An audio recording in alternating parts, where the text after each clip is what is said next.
All right, so haven't told a hunt story for a while, and this mount here is easy accessible for me to grab and throw in the truck, so I thought I'd bring it. And this hunt story isn't about this particular buck, but I brought this one to show as a reference for when I do show you the buck I'm talking about.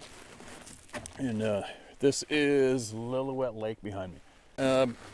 One thing I've been trying to do for a long time is show people what I do to get some of the game animals that I get, pass on that knowledge, right? And it's very, very hard to film and successfully hunt still hunting by yourself. It's actually pretty hard to successfully film and hunt, period, without having a big extravagant camera crew, right? Or a camera guy along. You know, a lot of those TV shows, and a handful of them I've guided for up north, they're bringing light reflectors and two camera guys and a packer and all sorts of stuff, and they do all sorts of things to try to get that perfect shot, right? So there's a lot more that goes into a lot of these televised video recorded hunts than the eye actually sees.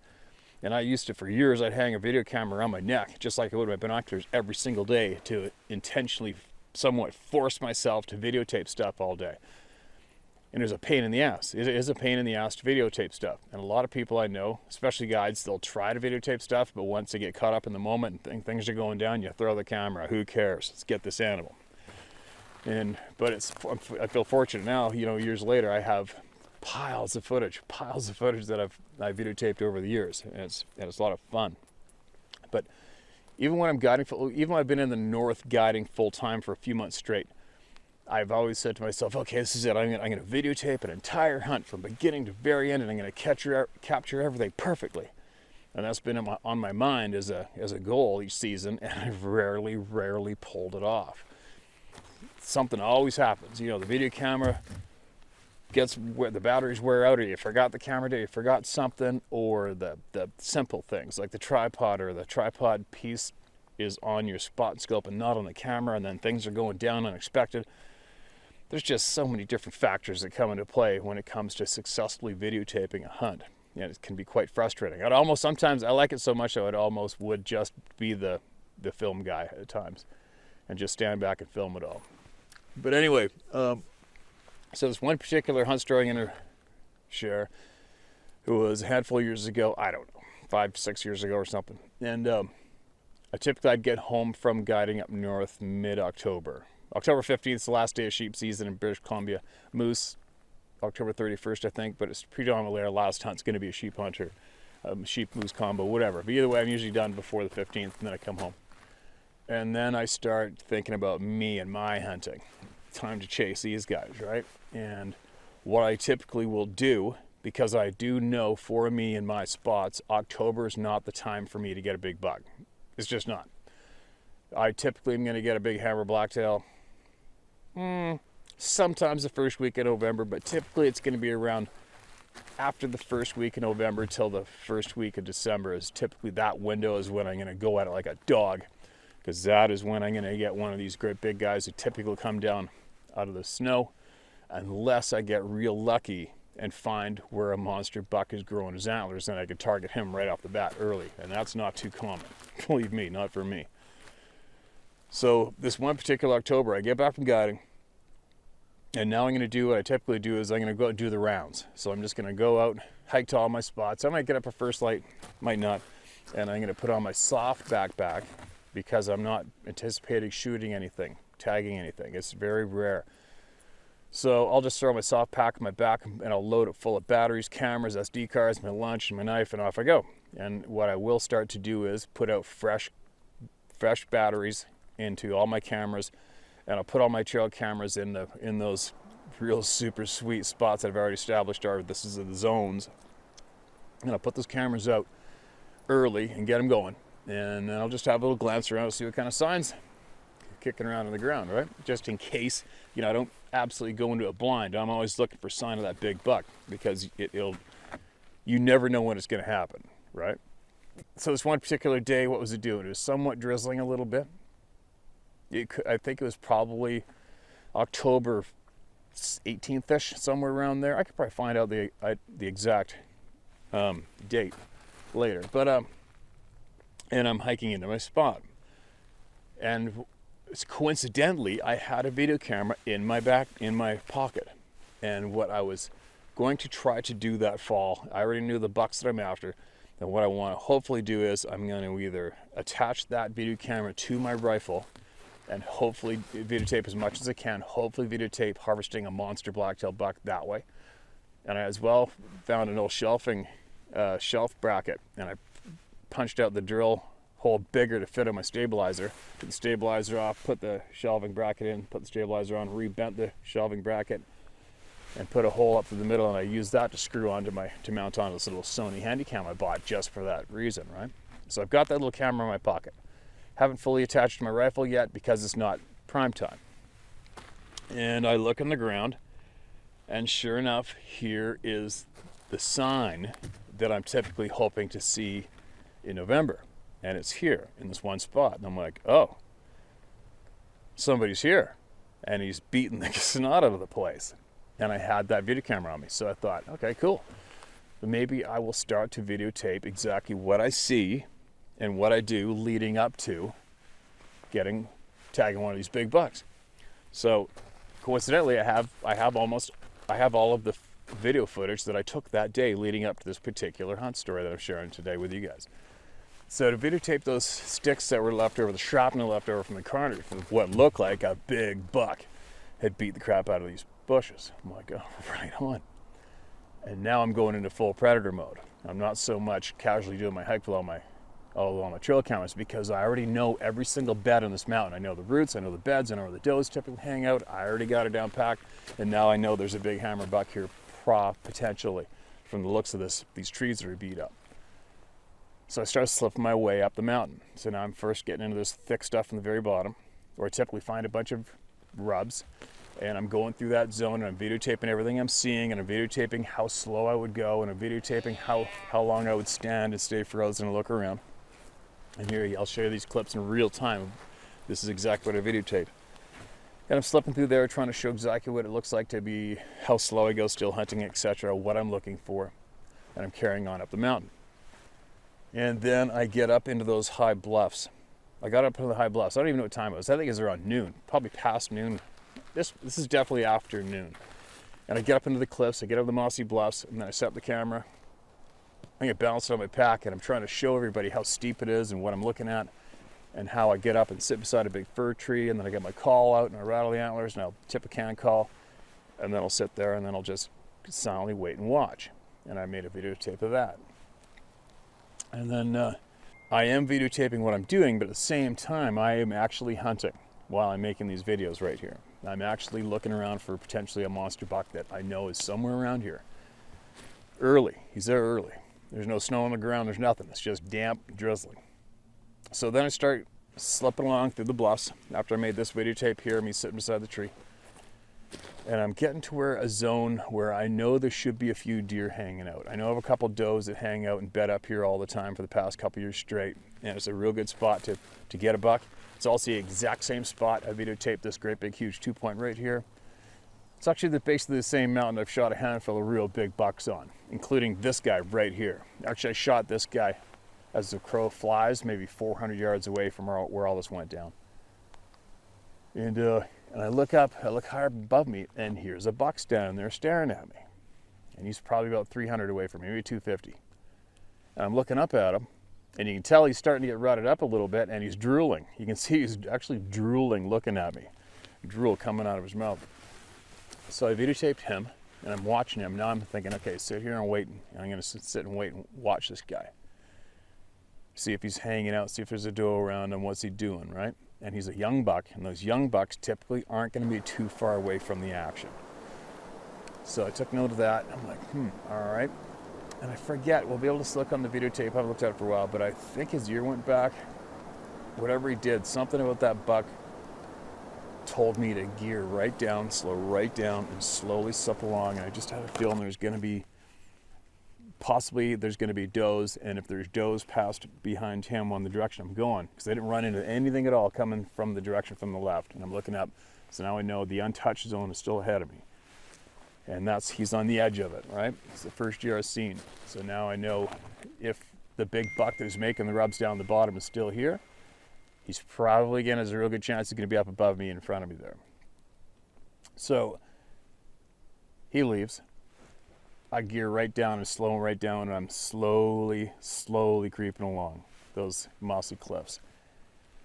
And I'm creeping along, and get right through the golden zone, basically walk right over top of the rock where I videotaped that big 2-point fuse back, and there's nothing at all. And it's starting to get later out, and I'm not really geared up to shoot a big buck. I got my soft pack on, and I am setting trail cameras as I go in my favorite spots. And I broke the cardinal rule in a way, because I was going down this steep trail. Now I'm doubling back to go back down the mountain to hike out, because I've only got maybe an hour of seeing light left. That's it. And it's going to take me a lot longer than that to get back out to the truck, right? So I'm starting to think about that. I didn't see any deer the whole time I went through the terrain past that young buck. I didn't see anything, no fresh sign. And I'm starting to go down this trail, and now I'm in thick brush, which is just inside some cliffs and some bedding knobs that have an eagle eye view of the valley, where I always bump into does. This is where I screwed up. I'm going down that trail, and then I tripped. I kicked a rock, and it made what I call as a big noise. And when I make a big noise, I think in my brain that I just screwed everything up for the next 100 yards, right? And then I broke the cardinal rule of quitting, because I always tell everybody, never quit. You don't quit. You never quit, ever. You don't quit for the whole season. You don't quit for the whole day. You don't quit and go home early. You never quit. What do? I quit. In a way I quit, because after I tripped and stumbled in that rock pile and made all that noise, I was already getting towards the end of the day, so that's where my brain might have got a little weaker and submitted to quitting. And then I thought, screw it. I just screwed the place up. Screw this, I'm out of here. And I started walking fast, not being stealthy. And I did that for about 10 steps just before I was to come out where I could see this moss rock underneath a big fir tree where there's typically a doe laying down. What it was laying there was this great big hammer buck and a doe were laying on that mossy bluff. So anyways, he's really rutted up. I didn't get that good of a look at him, but at a quick glance, just like typical, which is monster blacktails, when you see a true big one, it's that initial glance, and it's a no-brainer buck. And they would have been laying there, and they wouldn't have seen me if I had kept on still hunting after I knocked those rocks. That's frustrating for me, because I would have then pulled that video camera smoothly out of my pocket, and I would have videotaped a Boone and Crockett wild huntable mountain blacktail deer and a doe laying on a bright green moss rock in the drizzle, in the huge timber. Would that have been something else to see and share with everybody, or what? That doesn't happen. That's a freaking lottery ticket. And I blew it.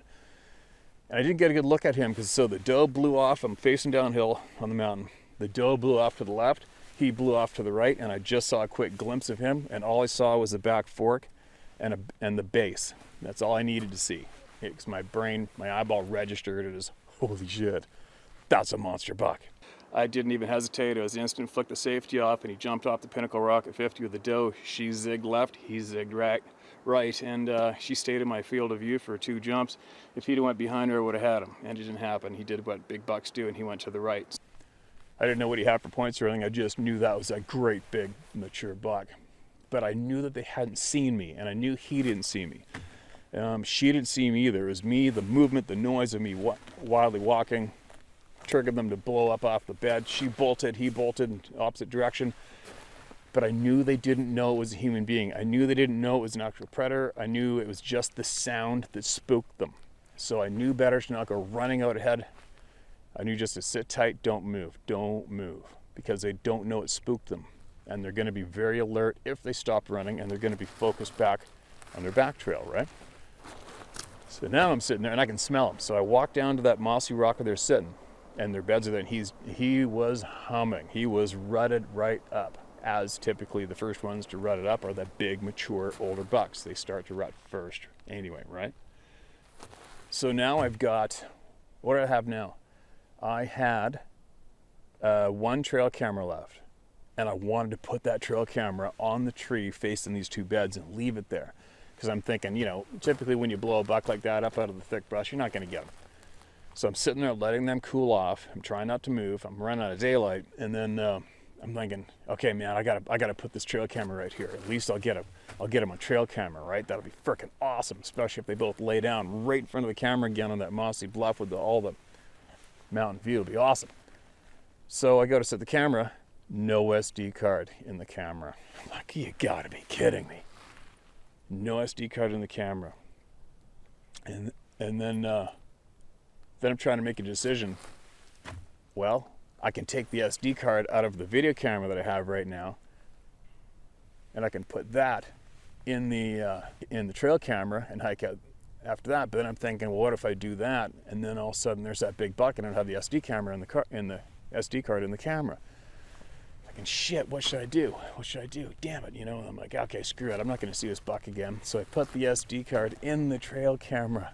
So I held up. I laid there for about 20 minutes, and I set up on a trail camera right on that bed. And then I slowly started still hunting down the mountain zigging, and thought I gave him enough time to mellow out. He probably didn't even see me, didn't even know what I was, because he's rutted right up. I could smell him, he stinks. And then she took off to the left, and then started to go still hunt after these deer, and I thought maybe I'll get lucky on my way down the mountain. On the way out I might see him again. So I threw the SD card out of the camera, left it in the trail camera, carried on, and I could see where the big buck blew the moss off the rocks as he ran this way, and the doe ran that way, right? They always go opposite directions. And then I was starting to think about it. I'm like, hey, that guy doesn't know what it was that spooked him. I'll bet you he swings and goes back towards the doe. So I watched where he started bouncing down the rock, and then I could see where he slowed, and then he started cutting left a little bit. So I automatically cut left, and I come up over this moss lip, and I looked over the lip, and sure enough, there he is standing there looking at me. It was about maybe 125 yards away from me, just standing there wide open looking at me. Like, he had that look on his face like he just got caught with his pants down, right? He was slipping back to that doe wide open, where I should have just kept on going the direction he went into the thick stuff. And of course I don't have the SD card in the video camera. I couldn't pull the camera out and videotape him. Right? But anyway, so but either way, up at the gun, dropped the hammer, and I shot him. And he was an absolute monster, and he was a great buck, and I videotaped the rest after that, and I'll show you here.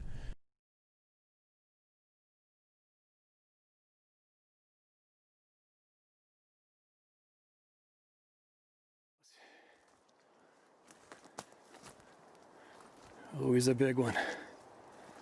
He is a big buck. Oh my God. Yes. Oh my God. Oh my God. That is what happens when you do the right thing. When you have a gut feeling, it's a no-brainer. You drop the hammer and you shoot him. That's a no-brainer buck. I am so happy right now. I am so happy right now. Holy cow, look at that buck. That is a beast of a buck. Just an absolute hammer. I am so happy. I am so happy. Wow.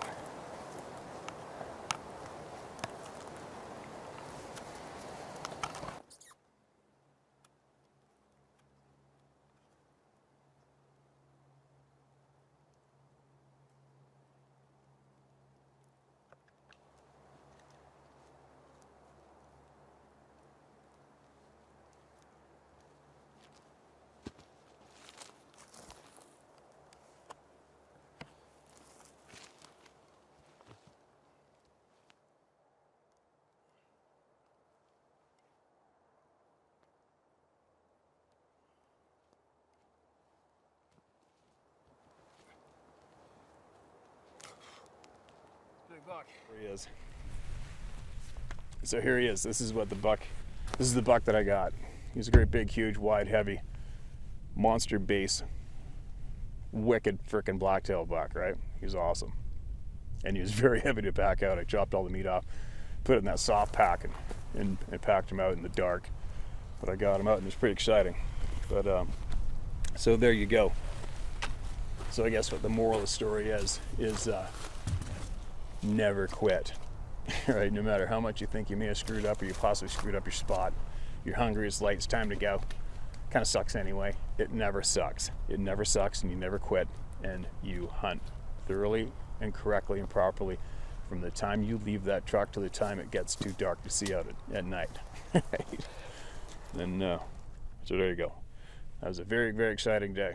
And then I took some time out to videotape how to get the cape off them, how to get the meat off of them, and utilized all I could with what I could. Oh, sorry, but I went, obviously after I shot him, I ran back up to that trail camera and grabbed it, because obviously I don't need the trail camera set there anymore. And I pulled the SD card out and I threw it in the handy cam, and I used the handy cam to videotape all I could of this awesome record book class mature mountain blacktail buck. That was so much fun. But anyway, I did manage to put all of the knowledge that I have with blacktail deer hunting into an app that works without the internet connection. It's called Blacktail Hunter. And I think nobody's ever done anything like that before. It's really hard to do, because I mean, how do you extract all your knowledge from your brain and put it in video, and deliver it to people? It's not that easy thing to do, but I did it and it worked. And during each hunting season, I usually get at least 1 or 2 success emails a day or every couple of days through the whole entire season from California to Alaska. And so it's really helped a lot of people. But there you go. There it is. Another frickin' super awesome, great memory and healthy table fare to feed yourself and your family. So good luck out there, you guys. Hope you enjoyed that hunt story, because I'll tell you what, I enjoyed the hell out of that day myself.